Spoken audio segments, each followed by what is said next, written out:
you are going to kill and you get tired of killing.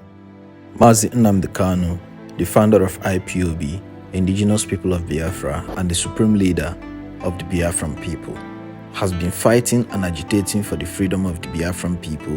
He has been doing so through a peaceful means. What does Biafra mean? It means freedom, liberty, fairness, equity, and justice. He first of all started by founding a radio station, Radio Biafra, using the radio station as a means to reach out to his people, to broadcast, to educate them, and to also expose corrupt politicians. Mazi Nnamdi Kanu has been agitating and fighting for Biafran freedom peacefully. If push comes to shove, Yes. will you go to war? No, because truth is a far more potent and deadlier weapon than bullets and mortars. So no war. You've ruled out the Absolutely, I of don't war. believe in war. No war. When I say Biafra order, then I'll keep pushing. Either I am alive, I die in the process. I won't stop. Mazi Nnamdi Kanu formed a security outfit in December 2020 known as ESN as a reaction to what the Fulani Muslim herders are doing, killing and grazing on farmlands, committing crimes against local residents, evicting people from their homes and burning of houses. The movement then morphed into a paramilitary unit with a broader functions.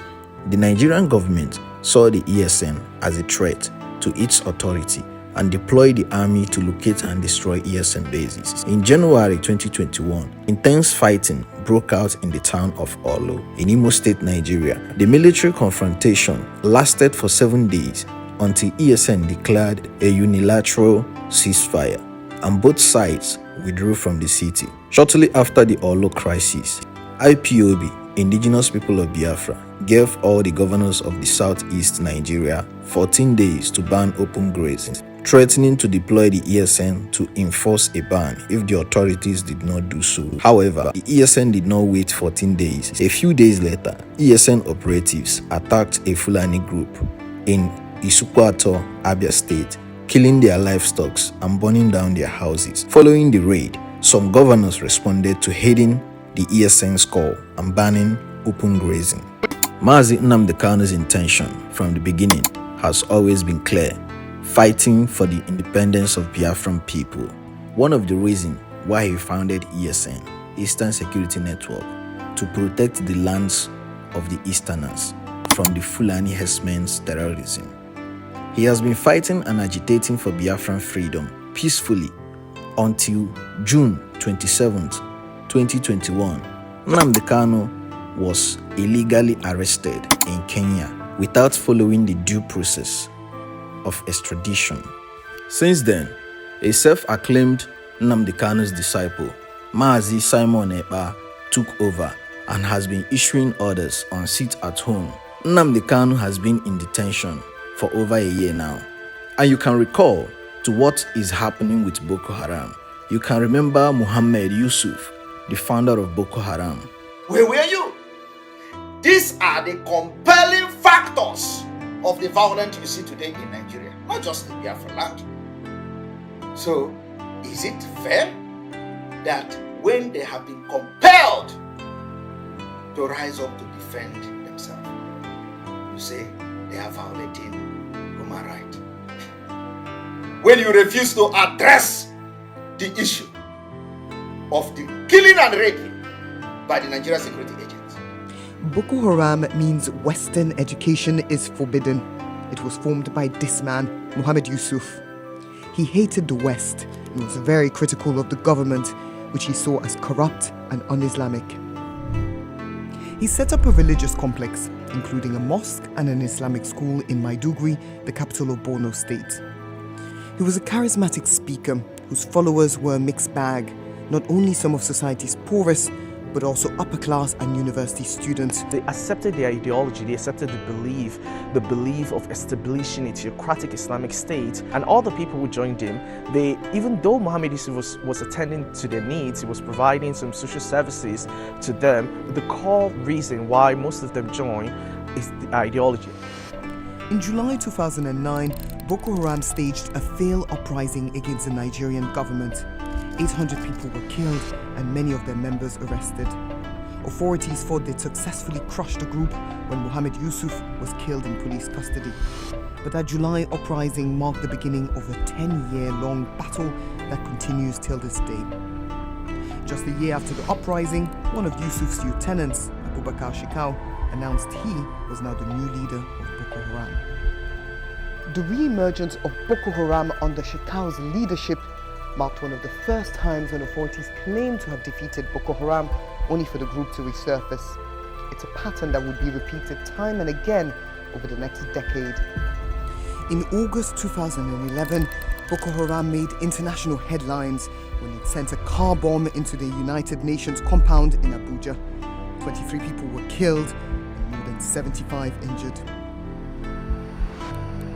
The next few years would be some of the group's deadliest.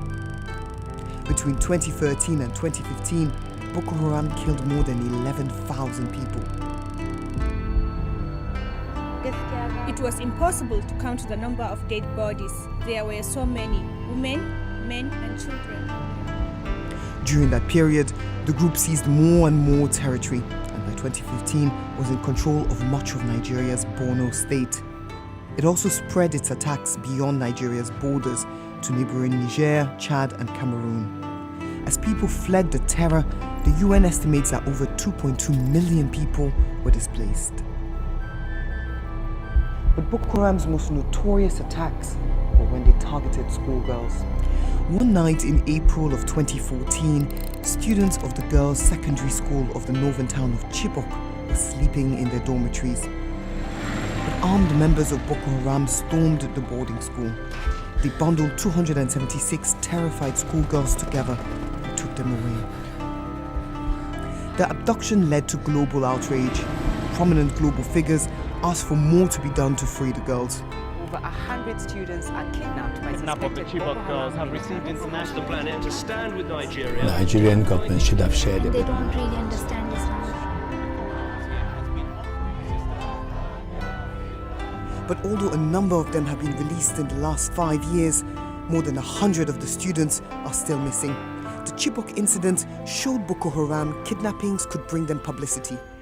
4 years after Chibok, they abducted 110 schoolgirls from the town of Dapchi. Most were released a month later. But one of them, a Christian student called Leah Sharibu, remains in captivity. Her peers say she refused to give up her faith. Since 2013, more than 1,000 children have been abducted by the terror group. The Nigerian military have been criticized for their failure to free those kidnapped by Boko Haram. Low morale and corruption have left the army floundering, but Boko Haram's shifting strategy, including the use of female suicide bombers, has made them hard to pin down. In recent years, Boko Haram has fractured and split, forging new alliances and developing new tactics. In 2015, Boko Haram lost its self-proclaimed capital Gwoza to Nigerian troops. Over time, the government has taken back territory, forcing the group towards the hilly areas east of Gwoza, as well as Lake Chad and the Sambisa forest. Whilst losing territory, Abubakar Shekau looked for new international allies. He pledged allegiance to the so-called Islamic State. But IS had other ideas. A year later, it announced that the new leader of what was now known as the Islamic State West Africa province was Abu Musab al-Banawi. Remember this guy, Mohammed Yusuf, the founder of Boko Haram? Well, al-Banawi is believed to be his son. Although he keeps a low profile, there are no verified images of him. So Boko Haram was now split. Abubakar Shekau remained in control of another faction, now known as Jama'atu Ahlus Sunnah Lil Dawa wal Jihad, or JAS, to you and me. The Islamic State West Africa province, also known as ISWAP, has developed new tactics, focusing on winning the hearts and minds of the communities, the territory it controls. ISWAP tactic now, it's actually is a combination of not just warfare, but it's also a combination of a state building project. So ISWAP is actually engaging in that state building project, having their own judicial system where they establish court judgment, also monitoring like economic activities, especially the fish farming, the cattle rearing, and the farming activity in the region. Now, all of these activities were not the activities that we saw from Boko Haram at the early and the nascent stage. As IS's caliphate is lost in the Middle East, ISWAP is attempting to establish one in West Africa. If it's successful, this insurgency could be around for another decade. There is nothing that will stop this particular struggle that we are into now until Biafra come and until you renegotiate the coexistence of Biafra people in Nigeria. If the issue of Biafra is not addressed, there may be more insurgency in the southeast than in the north, with Simon Ekpa, who is already giving violent orders, because it is possible that the supreme leader of the indigenous people of Biafra, Mazi Nnamdi Kanu, may not come out alive from detention with the multiple court orders violations and bails granted to him. When this happens, a POB may be deadlier than Boko Haram.